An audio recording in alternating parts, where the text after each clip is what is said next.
This video is brought to you by Squarespace. Handy filmmakers, I'm Nick Bodmer. I'm Griffin Hammond, and today I want to tell you the story of how my documentary footage helped solve a mystery and kind of won an award. That's a bold claim. Not really an award for me, but for a person, for an athlete. Okay, I haven't heard this, so I'm confused and excited. Before I tell you the story of how I essentially created a Christmas miracle, Nick, this has to do with our podcast episode from October 31st. It was about the IRONMAN that you and I filmed together in Madison, Wisconsin. So I want to tell you about how this personally affected one of our listeners, changed their whole life. And before I take you through the story, I want to bring in our other friend, Matt Fry, who has never been on the podcast before. Welcome, Matt. Hey guys, thanks for having me on. Is he our Ironman expert on the ground? Okay. Yeah, I'll take that, sure. Well, Matt, you were the subject of our October 31st episode. You are the Iron Man that we filmed. Yeah. And so I got an email on December 22nd, just a few days ago, just a few days before Christmas, with the subject line, let's see. This is from Lang, and he's in Minneapolis. He sent me an email with the subject, IRONMAN Wisconsin, a great story. And so I want to take you through this. And I brought you in, Matt, because I want to hear your reaction to this and comments on this as someone who actually understands the details of having completed this very race. You ran the same race as Lang. Yeah. So Lang says that he had a training accident in 2018. I think he was trying to do this Ironman back in 2018. And after the accident, he couldn't walk for more than 10 minutes. So he deferred his entry. You can do that for if you get injured, move it to the next year. So he moved it to 2019. But in 2019, he had significant surgery. It took him 9 months to learn how to walk normally again. So he missed 2019 and deferred it again. And then he says, I literally went from not walking at all to walking with a pronounced limp to only being able to turn a few revolutions on a stationary bike to still taking one stair at a time earlier this year in 2021. And then he made it to the race in September 2021. And he says the race went so well, better than I could have ever hoped. But since the race, I've been looking everywhere here and there. He was looking for video of the swim start, because we talked about in that episode how hard it is to film the beginning of the race. Yeah. And it's just it's so crowded and you can't tell who anyone is because everyone's wearing swim caps. But here's the problem that he had, and the reason he was looking for the video, is he knew that his start time that Ironman had listed was wrong. Because they have the gun time that goes off. It was 6:45 a.m. that you all started. And then it takes forever to get everyone through the chute, right? How long did it take you, Matt? Well, we put ourselves pretty close to the front just because we wanted to have a strong, fast swim time. So we probably started 3 minutes after they actually started. Yeah. I mean, they start the professionals first, right? And then the age groupers go after that. So we were pretty close to the front. Right. Yeah, you were pretty close, and it still took 3 full minutes for you to get across the starting line. And so everyone wears chips, on your ankle? Yeah, you have a chip on your ankle. And so that, when you cross the starting, the timer mat, then it starts your actual time for the Ironman. Yeah, that's right. So Lang here did 11 hours and 10 minutes, 11:10:58, just shy of 11 hours, 11 minutes. But he had a feeling that his time was wrong. And so he was looking around for this footage because he was I have to prove that I was actually faster than this. I guess he confirmed with the timing company that they actually messed up the first 25 athletes that crossed the timing mat. Really? I don't know how this is possible, but so they assigned, I think for many of these athletes, they assigned either the gun time, the very beginning time, or they did some sort of math and figured out what wave you were in. And he was pretty close to the start. So they were well, you just get the gun time start. And he's no, I think it actually took me a little bit of time to get across the starting line. I'm sure this is not where you're going with this, but I couldn't work out heads or tails on my swim time because it didn't seem to sync up with my watch. But I don't think that's where this is going. So I'll just leave that there. Well, maybe but now you got me wondering.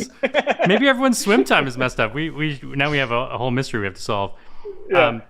So he's looking around for footage. And he's emailing everyone he knows, coaches and all these people. He's going on Facebook groups. I guess he's doing this for like months. And he even opened up like customer service tickets with Ironman, and no one was really able to help him. Even though he did talk to the timing company, and they said like, yeah, something messed up with our timing mat, and so here's where we think you started. But eventually he just kind of like gave up on it. But he was out in the yard doing some yard work and decided to like look up an Ironman podcast. So he went to Spotify and searched like Ironman, and I guess he landed on our episode.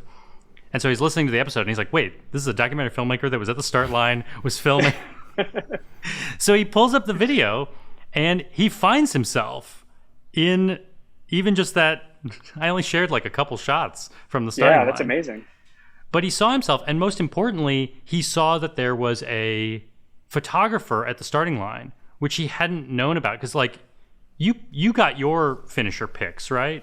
I haven't purchased them, but I've previewed them. Yeah. But yeah, I mean, you can look up your name and your bib number, and it shows you all the pictures of yourself. It wasn't showing him any of the start line photos because they weren't, it's like, it's impossible to match these things. They like do it by like bib number, but if your bib number's not visible, or, it's hard to match up photos. Yeah, and with the swim specifically, they know when you come out of the water, and so for those finisher pics, they just send you like a range of photos that are around that time, and you're like, yeah the third one in the photo, that's me. Yeah, right. To your point, right?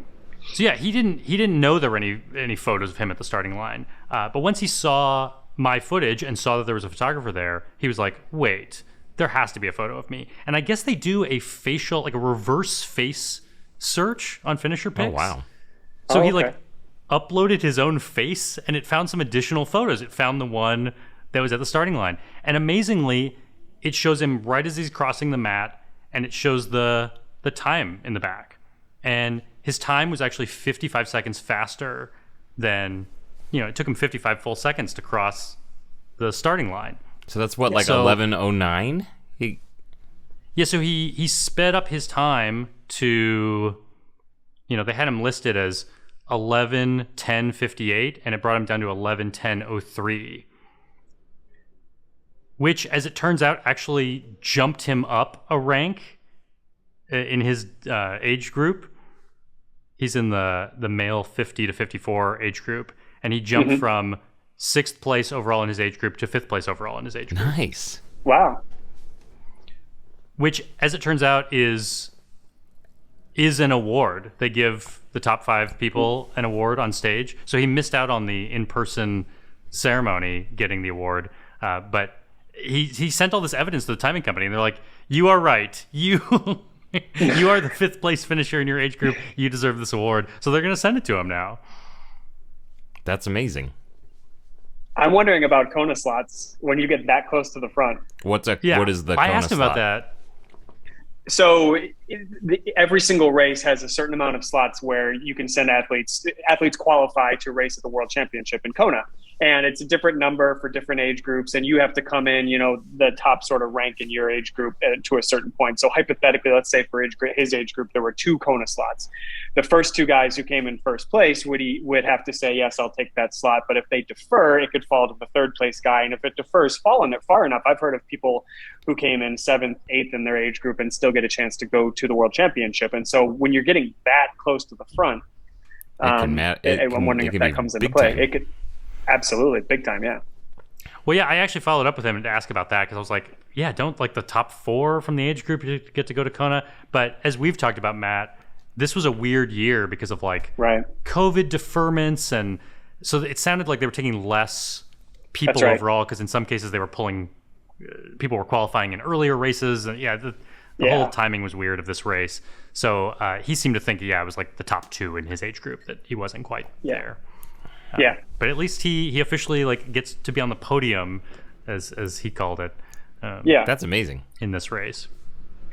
What's funny though is like I mean, I guess I'll have to look at the results. I assume the person who was 5th place before is now dropped down to 6th place in the results. Are they going to call them up and be like, "Hey, we're going to need that award back"? Sorry. Yeah, you have to mail it back. You do get like a little plaque. I bet they let him keep the plaque, right? Yeah, I would think so. I'm pretty sure. Yeah. That's funny. But now I'm curious. Now I need to look at the results and see, like, but wait, did they get that guy's time right? Or was he one of the top? Right. First 25. That's the other. Right. That's the other thing I was thinking too. Is what's the trickle down effect? Like, who else's time might have been slightly adjusted? And are we sure Matt's time is right? Do we need to deep dive into this? I mean, Matt's time might be hours faster. We don't know. Yeah, it was. We should definitely look into that. Matt, what was your finishing time? You'd think I have it memorized. I mean, I think you said it in the video. You said upper 12. It was like 12:30 or 12. Yeah, it was around 12.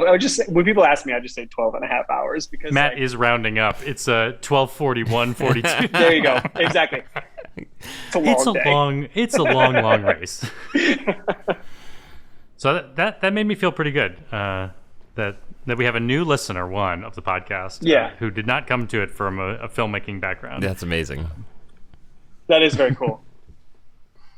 And now I can say this is an award-winning podcast documentary about Iron Man. 5th place. I didn't say who it was in the for. 50 and up age group. Well, I wanted to thank you, Matt, for coming on and lending your Iron Man expertise to this story, and to let you know that your film about you helped someone else. No, I appreciate it. You should put me in touch with them. Maybe we could train together sometime. Yeah, I'm looking forward to your Iron Man next year, right? Right, Matt? I am racing next year, but I don't plan on doing a full Ironman. Some shorter half Ironmans probably, and sprints and Olympics and stuff like that. What I'm looking forward to is doing a duathlon with you guys where we do a bike and a run. So, you got some filmmakers who listen to this podcast. Maybe you give them a crack at filming the 3 of us doing a race together. I'll just leave that there. I just would hate to embarrass you guys, with my speed. It would be bad for me to come in and just show you up like that. So I don't know. Also, I know that you're just peddling a duathlon as a gateway drug to triathlons. And the duathlon is bike and run, I assume? Yeah, I mean, they have events called like aqua bike, which is swimming and biking. A duathlon is traditionally exactly that, a bike and a run. Because there's a lot of people who aren't comfortable with the swimming or have no desire to do the swimming, which is completely understandable. But, the 3 of us love biking and we love running, so why not? Do you have a desire this year or in 2022 to do more sprint triathlons, the short? Yeah, you took did some photographs of the Naperville sprint triathlon I did, which was hands down probably my favorite race so far. And I was about a minute from being in top 3 in my age group for that race. And so I would really like to be top 3 in that race this next year because that's a really, really fun race. Yeah. So that's kind of like one goal that I'm working towards.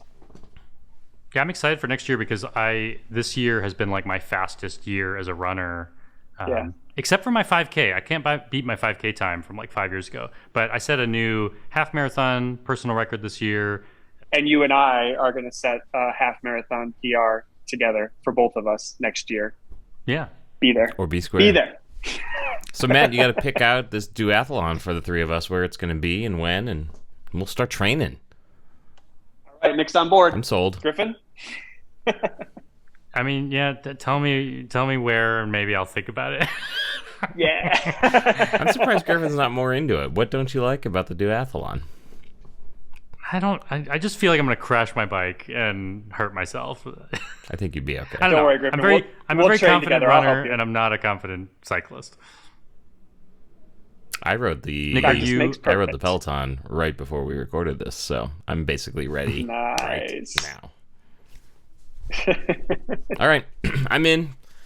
All right, I'll let you go, Matt, so you can go look up all these races that we're apparently going to run. Sounds good. Thanks, guys. See you, buddy. See you guys. It's great to see you, Matt. You too. After a short sponsor break, we have 2 questions from our audience. One about the dislike counter leaving YouTube, and also how to separate your gear when you're, like me, a freelancer who also has a full-time video job. Handy Filmmakers is brought to you by Squarespace. From websites and online stores to marketing tools and analytics, Squarespace is the all-in-one platform to build a beautiful online presence and run your filmmaking business. In this upcoming new year, build something. Build a website to tell your own story. Even if it's just a single landing page with a video demonstrating your work, or like my site where I host this podcast, allow people to sign up for my email newsletter, whatever you need on your website, Squarespace is a great tool to tell your own story as a filmmaker, as a storyteller. Check out squarespace.com for a free trial, and when you're ready to launch, go to squarespace.com/Griffin to save 10% off your first purchase of a website or domain. You want me to read this email question, Griffin? Yeah. So we got a question from Austin. I don't know if this is too controversial, but I'd love to hear your thoughts on YouTube removing dislikes being displayed in videos, including this podcast. Yeah, a lot of people have been talking about this. It seems to be like striking a lot more controversy than I would have expected. I guess that's kind of my read on it too. Yeah. I was like, It's like a little UI change, kind of, where like the dislike button and the like button still exist for each YouTube video, but they no longer show you that count of like, hey, this has 5,000 upvotes and 3 downvotes. I mean, a lot of people say that they use it to determine the credibility of a video. Like, oh, wow, it's easy to tell that this is a terrible video or it's real spammy or bad information because it has way more dislikes than likes. But I can't say that I was ever really looking down there to be like, do I believe in this video? Did you ever use it that way? Not at all. Yeah. Like, I didn't even... I've never looked at the likes or dislikes. Although I did just pull up my how to shuck a hard drive video. It does have 2,000 likes, which I guess makes me feel good. But I had no idea how many likes it had or dislikes, which I guess I can't find out anymore. Or maybe I can as the creator. Is that true? Oh yeah, I bet the count. Yeah, I bet you can still see it. Maybe, I don't know. I mean, on the video I couldn't, but maybe in my right in your analytics. Yeah, I mean that's the thing. The metric is clearly not gone. YouTube can still use it, and I bet we can still see it on the analytics side. But I guess YouTube ran an experiment where they, like all this stuff, they try turning it off for some subset of the user base and see how it goes. And they did an experiment where they found, I mean, the main reason they wanted to get rid of it was I guess people were doing like dislike attacks where they're targeting a specific creator and they're just like bombing them with dislikes as a personal vendetta. And they found with their experiment, when you remove the counter, sure, people still go click dislike, but they're not attacking with the same intensity when the counter's not there, when they can't see the feedback from what they're doing. Like, there's obviously, it removes an incentive for people to attack. And so is the purpose of the like dislike to train YouTube that what videos you like so they can show you better videos? Is that the idea? I don't even really know what its purpose is. Yeah, I would kind of assume they do some of that, but I think it's, it's a form of engagement. I'm sure that like videos that get more likes are served up more. And yeah, I think they just want it as like a visual, measure of engagement. I mean, the likes make sense. Everything uses likes. The dislike made it more it's like kind of Reddit. a boring answer, but I guess in conclusion, I just don't even care a little bit that I can't see dislikes anymore. Yeah, I don't really care. If there's a reason I'm wrong, that's fine, but it is not an issue for me. Well, and for the kind of videos that I make, like I always get like 2 dislikes and like a few hundred upvotes. Like I understand where the dislikes come from. I think for our audience, a lot of times it's just like a misunderstanding about what you were going to get out of the video. Like you clicked on this video because you thought it was going to be one thing, and you realize like, oh, it's a long podcast video. I want it to be short or something, and so maybe you dislike it. So I mean, we still get that feedback, but it doesn't really bother me that it's gone. But it was also, it's not like I had a bunch of dislikes to hide or something. It doesn't really bother me either way. I also like to think that I have enough media literacy that like I can tell if a video is worth my time without that visual feedback, Yep. Should we move on to the next question? Yeah. So this email's from Drew. He says he's got a question related to being a staff video producer as well as a freelancer at the same time. And how do you separate equipment and computers? So he's saying that he's been blending everything together for the last few years, but he feels like maybe that's not the correct way. How do you handle the boundaries between a full-time job and the gear that comes with that and the gear you use for personal or freelance work? That's a great question, because that is exactly what I do as a freelancer and working at a startup. I actually just recently purchased some stickers that have the Recount logo on them to start putting on some of my Recount gear. Because I actually Just so already you can remember what's theirs. Yeah, to remember what's theirs. And also, like, I remember what's theirs and what's mine, but I figure, like, the more I'm using my gear or their gear in a setting with coworkers when I go to New York, I want other people to know the distinction. I had been for years labeling my own gear because I have a habit of bringing in my own stuff to the office. So I have a little thermal printer, a little Dymo printer that I use for mailing labels. And so I think one day I just printed out like a page that had 100 Griffin Hammonds on it, and I cut them out, and I just put these stickers on like my tripods, my lights, my cameras, my batteries. It's on everything that's mine. Now, when you say you printed out 100 Griffin Hammonds, is it just your name printed, or did you get like your face on there? You know, like with like a thumbs up. It's just my name.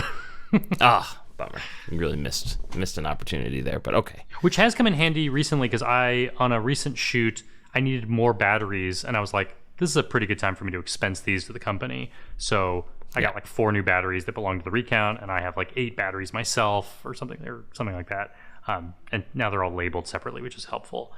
But like today, for example, I'm using my camera, my audio recorder, my lights, my stands and everything. But I am using this Shure microphone that belongs to the Recount.